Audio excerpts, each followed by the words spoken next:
Welcome to my channel. ඉතින් කොහොමද යාළුවනේ?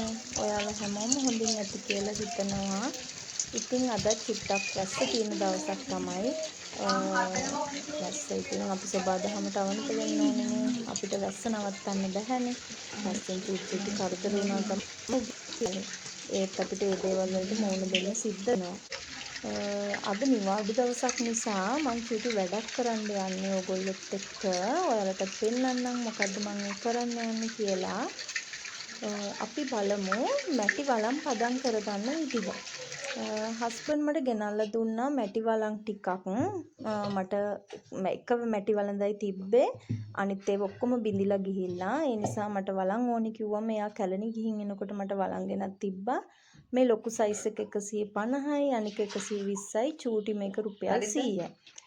ගොඩක් අඩුයි කැලණියේ වලම්. ඒ වගේම මේ දරුණු තුනක් ගෙනත් තිබ්බා රුපියල් 50 ගාන එකක්.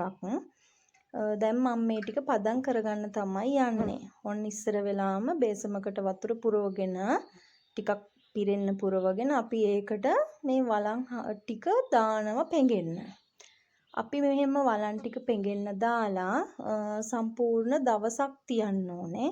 දැන් මම මේ වලන් ටික දැම්මේ ඊයේ හවස තමයි දැම්මේ ඊයේ රෑ දාලා මම මේ වෙලාව වෙනකලුම වලන් ටික එහෙම වතුරෙත් ගිල්වලා තමයි තිබ්බේ. එහෙම තියලා මම මේ දැන් මේ පහෝදාට තමයි ඔයගලන්ට පෙන්වන්නේ මොකද්ද කරන්න යන්නේ කියලා. මෙහෙම වතුරේ ගිල්ලලා තියන්න ඕනේ. මුළු රැයක් එළි වෙනකල් තියබ්බට පස්සේ වලන් ටික හොඳට අර වතුර ටික එහෙම හට්ටියට උරා ගන්නවා. අපි මැටි වලන් ඕගලන් දැකලා තියෙන්නේ අර පුපුරනවා ටික දවසක් පාවිච්චි කරනකොට අන්න ඒ වැඩේ මේකෙන් නතර වෙනවා. එහෙම හට්ටියේ යට පුපුරන ගතිය නැති වෙනවා මේ විදිහට වලම් පදම් කරගත්තාම. අපි බලමු දැන් ඊළඟට මොකද්ද කරන්න කියලා.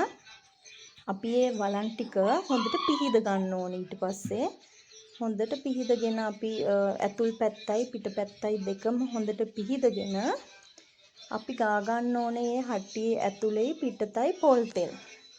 පොල් තෙල් ටිකක් වැඩිපුර ගාගෙන අපි මේක හොඳට මේ ලිපේ තියලා රත් කරගන්න ඕනේ. මේ විදිහට මම දැන් පොල් තෙල් ගා ගන්නවා. හට්ටියේ ඇතුළතයි හට්ටියේ පිටතයි පොල් තෙල් ටික ගාගෙන මේ විදිහට මේ හොඳින් හැමතැනම අතුල්ල මේ හොඳට මේ ගා ගන්න ඕනේ. ගාගෙන ඊට පස්සේ මම කරන්නේ හට්ටි තුනේම පොල් තෙල් ගා ගන්නවා. පොල් තෙල් ගාගෙන ඊට පස්සේ මම මේක ගෑස් ලිපේ ගොඩාක් අඩු ගින්දරේ තමයි මේක අපි පුච්ච ගන්න ඕනේ. ගින්දර වැඩි කරන්න එපා. ගොඩක් අඩුවෙන් තමයි මේක පුච්ච ගන්න. දරලිපේ නම් ගොඩක් හොඳයි. මට දරලිපක් නැහැ. ඒ නිසා මේ දරලිපේ නම් ඕගොල්ලෝ අර උයල ඉවර වෙලා අඟුරු වගේ තියෙන්නේ. අන්න ඒ වගේ වෙලාවෙදී මේක ඒ අඟුරු උඩින් තියන්න. එතකොට හොඳට හිමීට ඒක පදම් වෙනවා නියමිත ගානට.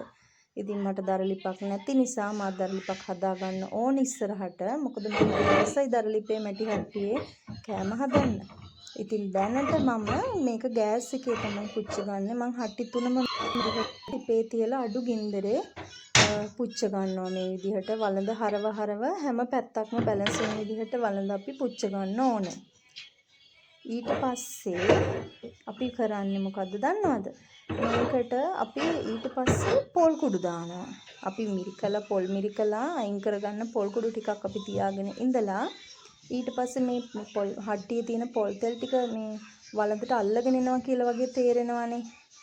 එහෙම පොල් තෙල් ටික හිඳිලා වළඳට ඇල්ලුවාම උරාගත්තාම අපි මේකට පොල් කුඩු දානවා. පොල් කුඩු දාලා හොඳට පොල් කුඩු ටිකත් අර ගින්දරේ මේ පොල් කුඩු වලිනුත් ඇතුලිය හොඳට පිච්චෙන්න අරිනවා.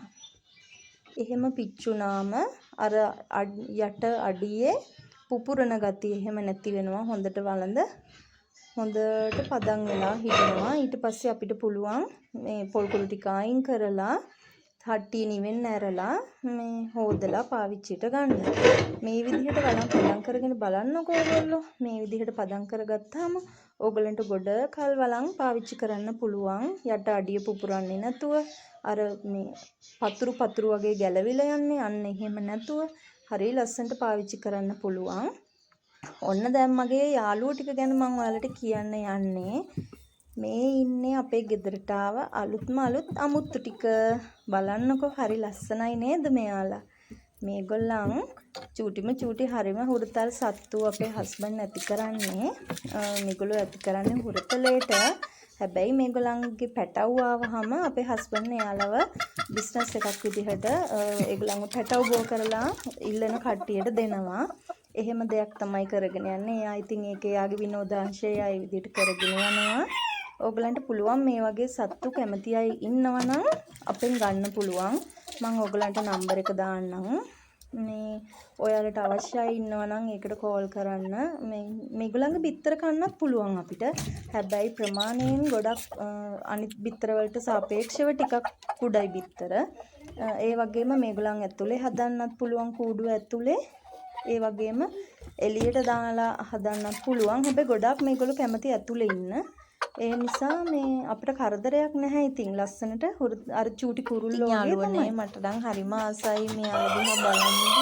චූටි අර පොඩි කුරුළු පැටව් වගේ හරිම ලස්සනයි. මේ බලන්නකො මෙයාලගේ ලස්සන.